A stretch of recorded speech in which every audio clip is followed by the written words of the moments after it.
गंगा अवतरण से तात्पर्य है कि गंगा का पृथ्वी पर अवतरण। अयोध्या के इक्ष्वाकु वंशीय राजा भगीरथ के कठिन प्रयत्नों और घोर तपस्या से ही गंगा का पृथ्वी पर अवतरण संभव हुआ था। भगीरथ के पूर्वज राजा सगर के 60,000 पुत्र कपिल मुनि के तेज से भस्म हो जाने के कारण अकाल मृत्यु को प्राप्त हुए थे। उनके भस्म हो जाने से उस स्थान पर 60,000 राख की ढेरियाँ लग गई। अपने पूर्वजों की शांति के लिए ही भगीरथ ने घोर तप किया और गंगा को स्वर्ग से पृथ्वी पर लाने में सफल हुए। पूर्वजों की भस्म के गंगा के पवित्र जल में डूबते ही वे सब शांति को प्राप्त हुए। नमस्कार, भक्ति कथा और कहानी में आपका स्वागत है। भगवान श्री राम से बहुत पहले इक्ष्वाकु वंश में सगर राजा हुए। वह बहुत वीर और साहसी थे। उनका राज्य जब बहुत दूर दूर तक फैल गया तो उन्होंने एक बड़ा यज्ञ किया। पुराने समय में अश्वमेध यज्ञ होता था। इस यज्ञ में एक घोड़ा पूजा करके छोड़ दिया जाता था और घोड़े के पीछे राजा की सेना रहती थी। अगर किसी ने उस घोड़े को पकड़ लिया तो सेना युद्ध करके उसे छुड़ाती थी। जब घोड़ा चारों ओर घूमकर वापस आ जाता तो यज्ञ किया जाता था। यज्ञ के संपन्न होते ही वह राजा चक्रवर्ती माना जाता था। राजा सगर इसी प्रकार का यज्ञ कर रहे थे। भारतवर्ष के सारे राजा सगर को चक्रवर्ती मानते थे, पर राजा इंद्र को सगर की प्रसिद्धि देखकर जलन होती थी। जब उसे मालूम हुआ कि सगर अश्वमेध यज्ञ कर रहे हैं तो वह चुपके से सगर द्वारा पूजा करके छोड़े हुए घोड़े को चुरा ले गया और बहुत दूर कपिल मुनि की गुफा में जाकर बांध दिया। दूसरे दिन जब घोड़े को छोड़ने का समय वापस आया तो पता चला कि अश्वशाला में घोड़ा नहीं है। यज्ञ भूमि में शोक छा गया। सेना ने खोजा पर घोड़ा ना मिला तो महाराज के पास समाचार पहुंचा। महाराज ने सुना और सोच में पड़ गए। राजा सगर की बड़ी रानी का एक बेटा था। उनका नाम असमंजस था। असमंजस बालकों को परेशान करता था। सगर ने लोगों की पुकार सुनी और अपने बेटे असमंजस को देश से निकाल दिया। असमंजस का पुत्र था अंशुमान। राजा सगर की छोटी रानियों के बहुत से बेटे थे। कहा जाता है कि ये 60,000 थे। सगर के ये पुत्र बहुत बलवान और चतुर थे और तरह तरह की विद्याओं को जानते थे। जब सेना घोड़े का पता लगाकर हार गए तो महाराज ने अपने 60,000 पुत्रों को बुलाया और कहा, पुत्रों, चोर ने सूर्यवंश का अपमान किया है। तुम सब जाओ और घोड़े का पता लगाओ। राजकुमारों ने घोड़े को खोजना शुरू किया। गांवों और कस्बों में खोजा, साधुओं के आश्रमों में गए, तपोवनों में गए और योगियों की गुफाओं में पहुँचे। पर्वतों के बर्फीले सफ़ेद शिखरों पर पहुँचे। वन वन घूमे पर यज्ञ का घोड़ा उनको कहीं नहीं दिखाई दिया। खोजते खोजते वे धरती के छोर के आगे समुद्र था। चूँकि सगर के पुत्रों ने समुद्र की इतनी खोजबीन की, इसलिए समुद्र सागर भी कहलाने लगा। घोड़ा नहीं मिला, फिर भी राजकुमार हारे नहीं। वे आगे बढ़ रहे थे कि हवा चल पड़ी। एक लता हिली और एक शिला दिखाई पड़ी। शिला हटाई जाने लगी। शिला के पीछे एक गुफा का मुंह निकल आया। राजकुमार गुफा में गए। वहाँ उन्होंने देखा कि एक बहुत पुराना पेड़ है। उसके नीचे एक ऋषि बैठे हैं। वह अपनी समाधि में लीन थे। ऋषि के पीछे कुछ दूर पर एक पेड़ था। उसके तने से घोड़ा बंधा था। राजकुमार दौड़कर घोड़े के पास गए और घोड़े को पहचान लिया। ऋषि को देखा तो उनका क्रोध बढ़ गया। राजकुमारों ने बहुत शोर मचाया। उनमें से एक का हाथ ऋषि के शरीर पर पड़ा तो ऋषि की देह कांपी और वह समाधि से जागे। उनकी आंखें खुली। उनकी आंखों में तेज भरा था। वह तेज राजकुमारों के ऊपर पड़ा तो राजकुमार जल उठे। जब ऋषि की आंखें पूरी तरह से खुली तो उन्होंने अपने सामने बहुत सी राख की ढेरियाँ पड़ी पाई। ये राख की ढेरियाँ 60,000 थी। 60,000 राजकुमारों को गए बहुत दिन हो गए। उनकी कोई खबर ना आई। राजा सगर चिंतित हुए। तभी एक दूत ने बताया कि बंगाल से कुछ मछुआरे आए हैं।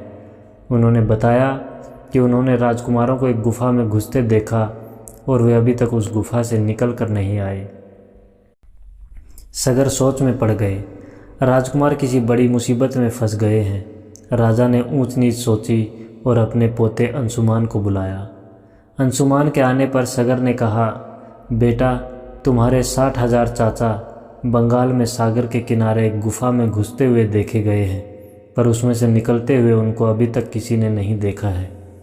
सगर ने कहा, बेटा, तुम्हारे 60,000। अंशुमन का चेहरा खिल उठा। वह बोला, बस यही समाचार है? यदि आप आज्ञा दें तो मैं जाऊं और पता लगाऊं। सगर बोले, जा, अपने चाचाओं का पता लगा। जब अंशुमान जाने लगा तो बूढ़े राजा सगर ने उसे फिर छाती से लगाया और आशीष देकर उसे विदा किया। अंशुमान इधर उधर नहीं घूमा, वह सीधा उसी गुफा के दरवाजे पर पहुंचा। गुफा के दरवाजे पर वह ठिठक गया। उसने कुल के देवता सूर्य को प्रणाम किया और गुफा के भीतर गया। अंधेरे से उजाले में पहुंचा तो अचानक रुक कर खड़ा हो गया।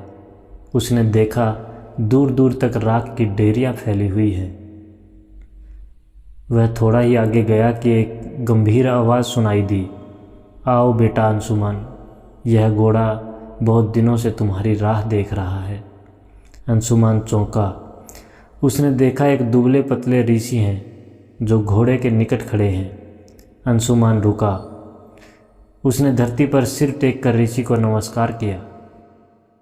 आओ बेटा अंशुमान, यह घोड़ा तुम्हारी राह देख रहा है। ऋषि बोले, बेटा अंशुमान, तुम भले कामों में लगो, मैं कपिल मुनि तुमको आशीष देता हूँ। अंशुमान ने उन महान कपिल को प्रणाम किया। कपिल बोले, जो होना था वह हो गया। अंशुमान ने हाथ जोड़कर पूछा, क्या हो गया ऋषिवर? ऋषि ने राख की ढेरियों की ओर इशारा करके कहा, ये 60,000 ढेरियाँ तुम्हारे चाचाओं की हैं अंशुमान। अंशुमान के मुंह से चीख निकल गई। उसकी आंखों से आंसुओं की धारा बह चली। ऋषि ने समझाया, धीरज धरो बेटा। मैंने जब आंखें खोली तो तुम्हारे चाचाओं को जलते पाया। उनका अहंकार उभर आया था। वे समझदारी से दूर हट गए थे। उनका अधर्म भड़का और वे जल गए। मैं देखता रह गया, कुछ न कर सका। अंशुमान ने कहा, ऋषिवर। कपिल बोले, बेटा दुखी मत हो, घोड़े को ले जाओ और अपने बाबा को धीरज बंधाओ। महाप्रतापी राजा सगर से कहना कि आत्मा अमर है, देह के जल जाने से उसका कुछ नहीं बिगड़ता। अंशुमान ने कपिल के सामने सिर झुकाया और कहा, ऋषिवर, मैं आपकी आज्ञा का पालन करूंगा, पर मेरे चाचाओं की अकाल मौत हुई है, उनको शांति कैसे मिलेगी? कपिल ने कुछ देर सोचा और बोले, बेटा शांति का उपाय तो है, पर काम बहुत कठिन है। अंशुमान ने सिर झुकाया और कहा, ऋषिवर, सूर्यवंशी कामों की कठिनता से नहीं डरते। कपिल बोले, गंगा जी धरती पर आए और उनका जल इन राख की ढेरियों को छुए तो तुम्हारे चाचा तर जाएंगे। अंशुमान ने पूछा, गंगा जी कौन है और कहाँ रहती हैं? कपिल ने बताया, गंगा जी विष्णु के पैरों के नखों से निकलती हैं और ब्रह्मा के कमंडल में रहती हैं। अंशुमान ने पूछा, गंगा जी को धरती पर लाने के लिए मुझे क्या करना होगा? ऋषि ने कहा, तुमको ब्रह्मा की विनती करनी होगी। जब ब्रह्मा तप पर रीझ जाएंगे तो प्रसन्न होकर गंगा जी को धरती पर भेज देंगे। उससे तुम्हारे चाचाओं का ही भला नहीं होगा और भी करोड़ों आदमी लाभ उठा सकेंगे। अंशुमान ने हाथ उठाकर वचन दिया कि जब तक गंगा जी को धरती पर नहीं उतार लेंगे तब तक मेरे वंश के लोग चैन नहीं लेंगे। कपिल मुनि ने अपना आशीष दिया। अंशुमान सूर्य वंश के थे। इसी कुल के सत्यवादी राजा हरिश्चंद्र को सब जानते हैं। अंशुमान ने ब्रह्मा जी की विनती की, बहुत कड़ा तप किया, अपनी जान दे दी, पर ब्रह्मा जी प्रसन्न नहीं हुए। अंशुमान के बेटे राजा दिलीप ने पिता के वचन को अपना वचन समझा और बड़ा भारी तप किया। ऐसा तप किया कि ऋषि और मुनि चकित हो गए। उनके सामने सिर झुका दिया, पर ब्रह्मा उनके तप पर भी नहीं रीझे। दिलीप के बेटे थे भगीरथ। भगीरथ के सामने बाबा का वचन और पिता का तप था। उन्होंने तप में मन लगा दिया। सभी देवताओं को खबर लगी। देवों ने सोचा गंगा जी हमारी हैं, जब वह उतर कर धरती पर चली जाएंगी तो हमें कौन पूछेगा। देवताओं ने सलाह की और उर्वशी और अलका को बुलाया। उनसे कहा राजा भगीरथ के पास जाओ और कोशिश करो कि वह अपने तप से डगमगा जाए। अलका और उर्वशी ने भगीरथ को देखा। एक सादा सा आदमी अपनी धुन में था। उन दोनों ने भगीरथ के चारों ओर बसंत बनाया। चिड़ियाँ चहकने लगी, कलियाँ चटकने लगी, मंद पवन बहने लगा, लताएं झूमने लगी, कुंज मुस्कुराने लगे। दोनों अप्सराएं नाची, मोहिनी फैलाई और चाहा कि भगीरथ तप को छोड़ दे, पर भगीरथ पर असर नहीं हुआ। जब उर्वशी का लुभाव बढ़ा तो भगीरथ के तप का तेज बढ़ा। दोनों हारी और लौट गई। उनके लौटते ही ब्रह्मा पसीज गए। वह सामने आए और बोले बेटा वर मांग। भगीरथ ने कहा गंगा को धरती पर भेजिए। भगीरथ की बात सुनकर ब्रह्मा जी ने क्षण भर सोचा, फिर बोले ऐसा ही होगा भगीरथ। ब्रह्मा जी के मुंह से ये वचन निकले और उनके हाथ का कमंडल बड़े जोर से कांपने लगा। ऐसा लगता था जैसे कि वह टुकड़े टुकड़े हो जाएगा। थोड़ी देर बाद उसमें से एक स्वर सुनाई दिया, ब्रह्मा ये तुमने क्या किया? तुमने भगीरथ को क्या वर दे डाला?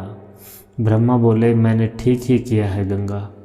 गंगा चौंकी और बोली तुम मुझे धरती पर भेजना चाहते हो और कहते हो कि तुमने ठीक ही किया है। हाँ देवी, ब्रह्मा ने कहा। गंगा ने पूछा कैसे?